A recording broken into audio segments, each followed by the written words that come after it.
নির্বাচনের মাধ্যমে বাংলাদেশ তার হারানো গণতন্ত্র ফিরে পেয়েছে।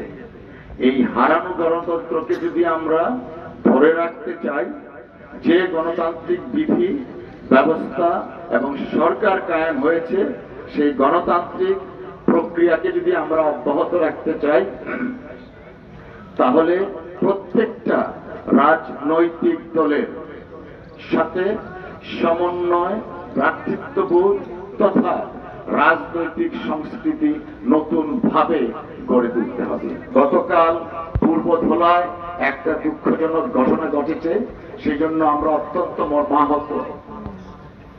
আমি আশা করছি পুলিশ প্রশাসন যথাযথ আইন প্রয়োগ করে আইনি কাঠামোর মাধ্যমে দোষীদের শাস্তির বিধান করবেন।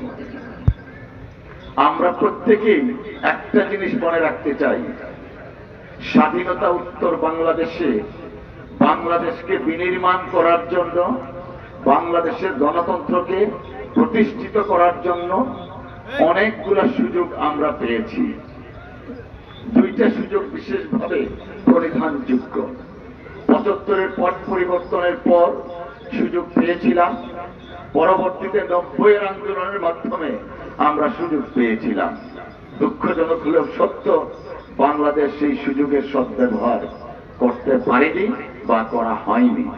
২৪-এর ছাত্র গণ অভ্যুত্থানের মাধ্যমে বাংলাদেশ আবার যে সুযোগ পেয়েছে, সেই সুযোগকে সকল রাজনৈতিক দল কাজে লাগিয়ে বাংলাদেশকে একটি গণতান্ত্রিক বাংলাদেশ গড়ে তুলবে।